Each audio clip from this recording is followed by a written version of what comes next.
Welcome back, Chiefs fans. Surprise, surprise. I didn't think I was going to have a chance to do this, but I am, so I figured I'd give you guys a little bit of information. I'm down here in southern Florida, not terribly far from where the Chiefs won their Super Bowl, and just spending a couple of days, try to give you a little bit of the fireworks in the background. But the big difference today is some free agency notes. I didn't think I'd be able to pull this off because of the family thing and everything that we're doing down here, but wanted to give you a couple of minutes because there's been a lot of rumors and a lot of folks been hitting me on Twitter, and I haven't had a chance to respond, just been real busy. We'll have more this week, more film, more of everything here coming this whole off season. But for tonight, a couple of things. A lot of questions. Hey all, I'm doing good. Yeah, thank you. I'm having a good time. Big Test, how are you? Long Beach, I appreciate it, man. A couple of questions really about what's going on with the Chiefs, and that is, first and foremost, this talk louder. Okay, can do, Aaron.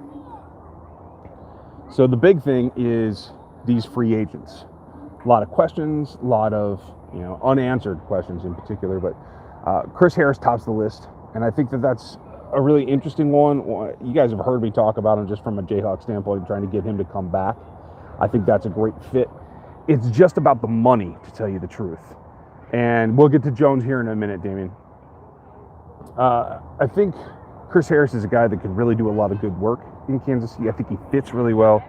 A nickelback is something that they could really do. Oh, hey, I didn't know you were down here, Dan. That's awesome. Chris Harris could fit. Chris Harris is just really expensive. He's still very good. I think his reputation across the league is still very high. And I think it's just going to end up commanding a contract that the Chiefs aren't going to be able to match. But I do feel like they are smart in going after him. I certainly hope that they do. Tom, I'm down at Disney. So that's what we're doing this week. Aaron Morrow, Aqib Talib. To put it with Harris, that's another interesting one. I don't think Talib has much left to offer, to tell you the truth. And again, the contract would outweigh. Hey, Tom, that's awesome. I didn't realize that. I think the contract for Talib would outweigh what you're going to get from him. I would rather overpay for Chris Jones. For Chris Jones, but for Chris Harris either. So, and you're right, Aaron, he might take a deal for a winner. I just don't know if it's going to be sweetheart enough. Because of the Jones deal. Jones is going to be what sets the tempo, what sets everything that's going to happen. And I still feel like the franchise tag is what's coming down the pike first and foremost. Whether that leads to a trade afterwards or not, I just don't know. I think that negotiation is probably a pretty tough one to complete right now. I could be wrong. I hope that I am. But I do feel like Jones and the team are probably in different places about where that salary number is going to have to be. Dwight Raleigh, nothing on Mahomes yet. That's probably not going to happen until the CBA happens. I would not be surprised by that. So don't hinge anything on that particular one. But what you can do is kind of pay attention to what happens to Chris Jones, because he will be leading the way. If he comes in at the tag, and he signs the tag, okay, maybe that's an indication that he'll actually play under the tag. Hey, thanks, Jake. I appreciate that one. I'll try to get through this, and I'll definitely be drinking some beer. So I'll try to do a regular Q&A for you guys later in the week, but if not, we'll definitely get back to the normal schedule on Monday nights, and we'll do that all off season. So there'll be plenty of draft questions. There'll be plenty of free agency questions. I think if Jones signs it, he'll play under the tag. If he doesn't sign it, and you see that kind of drag out for a while, then I do feel like a trade is on the table. And here's the thing. D4 got you 2 2s.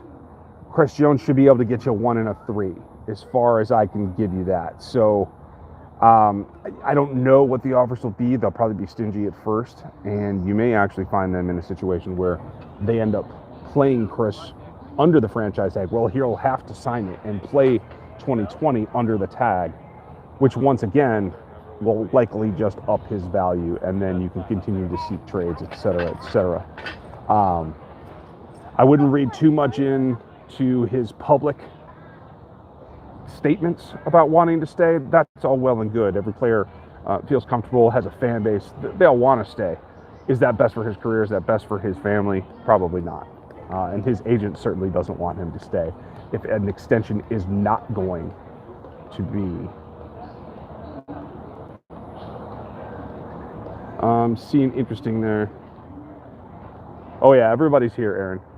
Jeff, I'm not sure who you're talking about. He signed. Maybe that's Chris Harris, and I just haven't caught up yet. Like I said, I've been running around all day, all week. So, if Chris Jones stays under the tag, he gains value most likely because he's still going to be motivated, and a motivated Chris Jones is what we've seen the last couple of years, and that's really paid off in terms of on-field performance. And if he can continue that, okay, Jeff, I'll check that out soon. I'll have a reaction to that. If Chris Harris is off the market, then then that is what it is.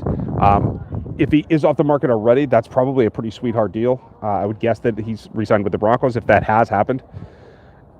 And I would still bet that the Chiefs made a run at him, at least gauge some interest because he does do what they need him to do.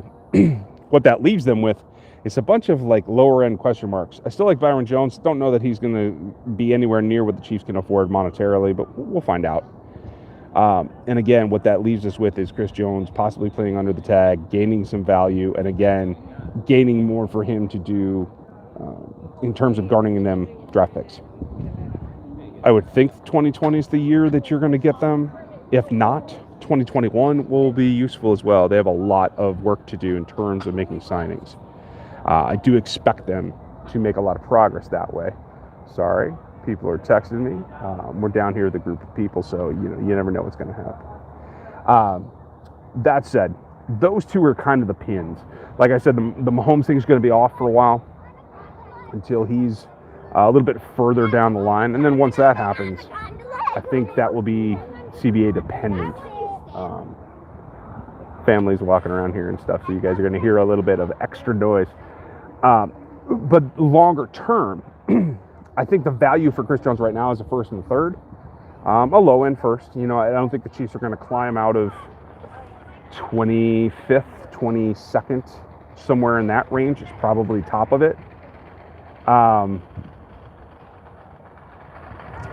And that combined with, say, a 50 pick, 45 to 55, I think that's decent value.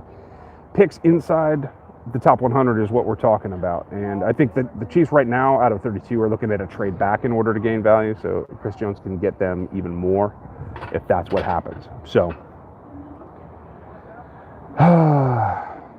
don't know what else. The Sammy Watkins issue, that's a good question. And I think everybody knows that Sammy's overpriced. Everyone across the league. So I don't think you're going to get the trade offers that Sammy's worth. So I think that's difficult to get your value back out of. I do still feel like a restructure is on the table. I don't know if they're going to be able to pull that off. That's just a question. A lot of you guys are asking great questions, and I'm sorry I can't really read them fast enough on this phone. So that's why I don't do these very often. I'm sorry. Keep them tight. I will do a Q&A later in the week, maybe Thursday night, and we'll get back on track definitely next Monday. Good question about the mock drafts. I kind of have a habit of doing a bunch. I'll pick an evening and I'll do 10 or 20, and I'll see what the common thread is. Now you got to understand, there's fan speak and there's the draft machine from Draft Network, and I know a bunch of the guys over at Draft Network. They do decent work.